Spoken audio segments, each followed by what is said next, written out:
Of Christmases Long, Long Ago is my new book arriving for the 2025 Christmas season. Find out what Christmas was like centuries ago.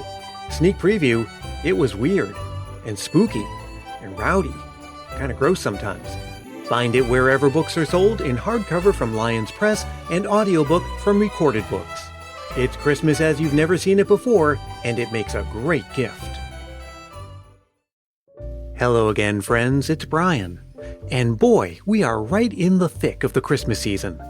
If you're listening in real time, Thanksgiving was just a little over 2 weeks ago, and Christmas Day is just a little under 2 weeks from today. Does that make it peak Christmas season? I guess you'd have a strong case if you argued that. Nobody's groaning about whether it's too early to have a tree up. None of the shopping can rightly be called last-minute shopping at the moment. You've probably already had a few festive experiences so far and several more lined up. Even as I'm saying all of this, I'm talking myself into it. Yes, it is peak Christmas season. Here at Christmas Past headquarters, we've got lots of Christmas cheer on tap for the next week or so. We always look forward to these pedicab tours of Christmas lights here in Willow Glen. We've done that as a family for the last several Christmases.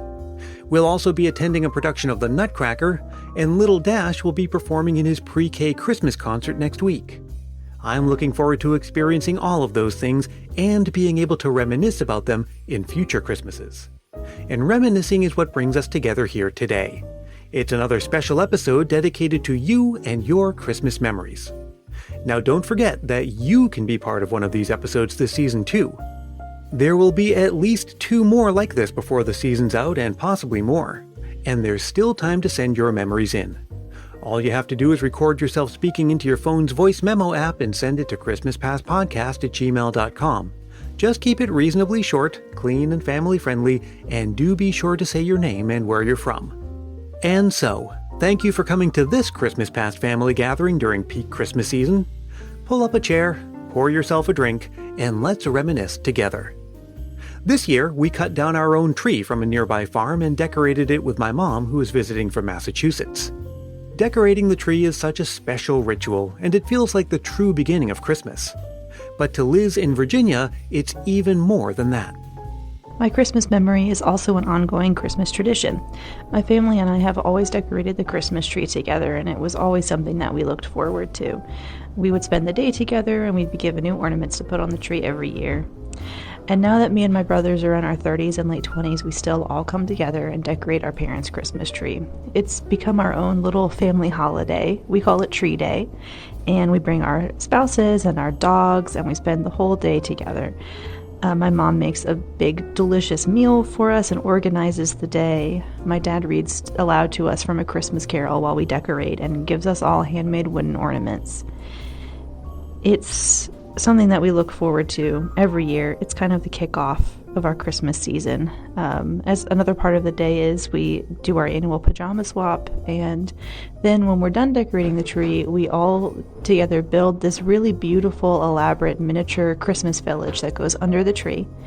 It's kind of a hodgepodge of newer pieces, but also some pieces that were under the Christmas village that when my dad was a child, and even some pieces that were under his mother's tree in her Christmas village when she was a child. So it's this lovely mix of new traditions and old traditions that we get to carry forward from our family. We just had our tree day for this year a few days ago, and it was just as wonderful as always, and I know we're all looking forward to Tree Day of next year as well. One thing we're big on in our home is reading. Dash has plenty of Christmas books that we read to him and audiobooks that he listens to. I'm sure when he grows up, he'll continue to hold on to his favorite stories. That's what Jeff in Washington, D.C. did. My family's most lasting Christmas tradition is reading Christmas books out loud on Christmas Eve. Each year we would read 'Twas the Night Before Christmas, and yes, I'm talking about the pop-up version with the dancing sugar plums. We'd also read the Polar Express, but one year we found a new favorite, Red Ranger Came Calling by Berkeley Breathed. This story was funny and smart and magical, and the illustrations were gorgeously hilarious. It became my job to read it each Christmas, and I've continued to do that into adulthood. Even when work has taken me to lonely hotel rooms in different states, I bring a copy to read on Christmas Eve. In recent years, we've taken family holiday vacations to Belgium and Egypt, and you better believe we packed Red Ranger Came Calling. So a few years ago, I took a trip to the upper left-hand corner of the country and found myself on a ferry in the Puget Sound making a pilgrimage to Vashon Island. That is where this book takes place, and I was looking for the official Buck Tweed 2-speed Crime Stopper Star Hopper bicycle. I found it.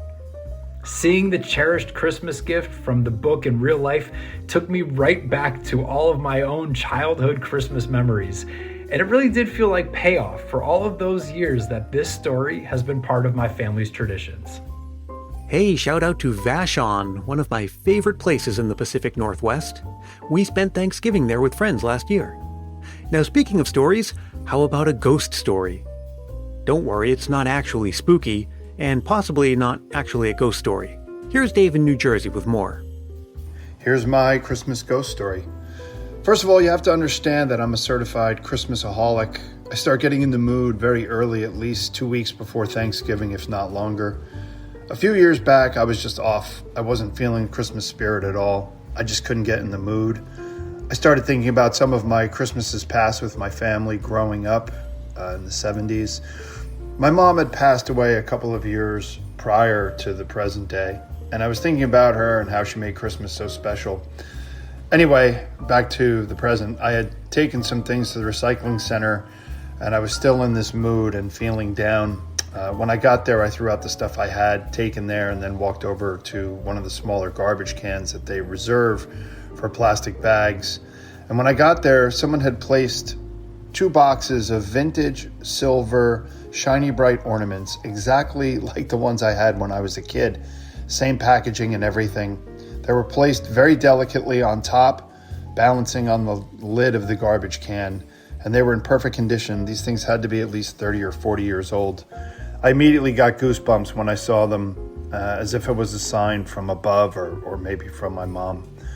Needless to say, it lifted my spirit, and the rest of our Christmas season was like so many others, filled with love and family and happiness. And that's my Christmas ghost story. Merry Christmas. I'm not actually sure who or what the ghost in that story is. Is it Dave's Christmas spirit? His mother?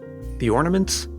Well, it's a good story, if not a ghost story, and a reminder of how the season is filled with visual cues and other sensory cues that can remind us of Christmas past and rekindle the Christmas spirit in surprising ways. One of the things that always kindles the spirit for me is Christmas cards, the sending and receiving. You may have even received a Christmas card from me this season. A lot of you have already reached out after leaving a review for the podcast, and I always love to pause for a moment and handwrite a Christmas card to connect with you. For Jennifer in Kentucky, the simple act of sending Christmas cards was part of a somewhat unlikely but very warm and Christmassy connection. One of my favorite Christmas memories is sending out Christmas cards.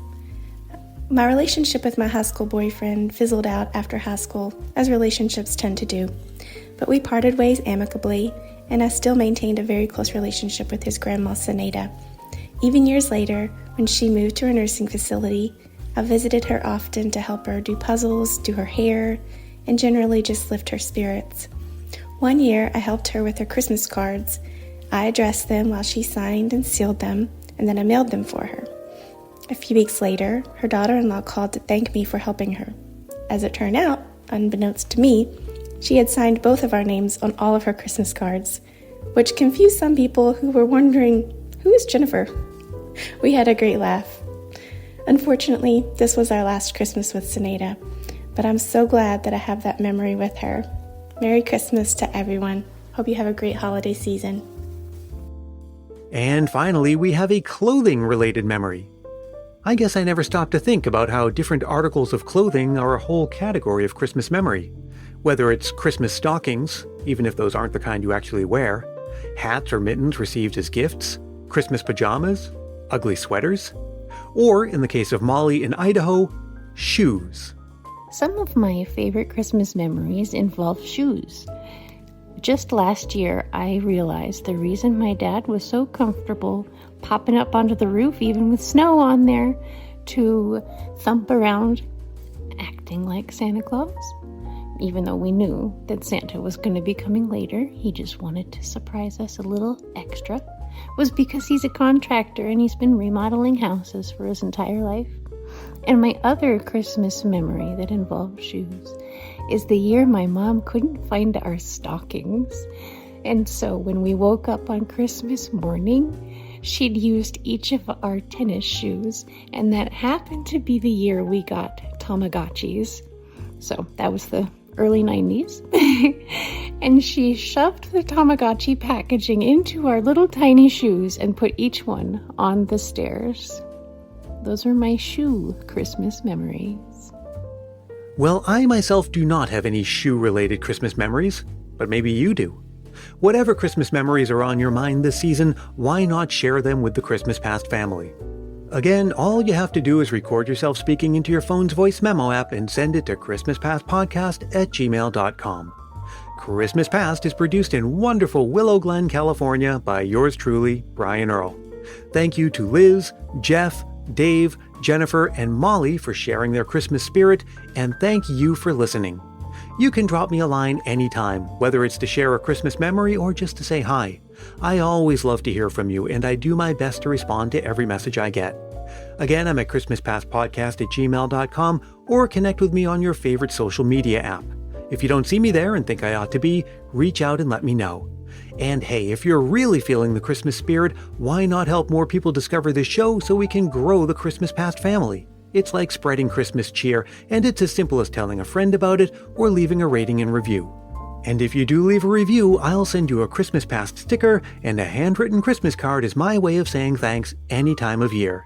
Reach out for details. And until we meet again, may your days be merry and bright.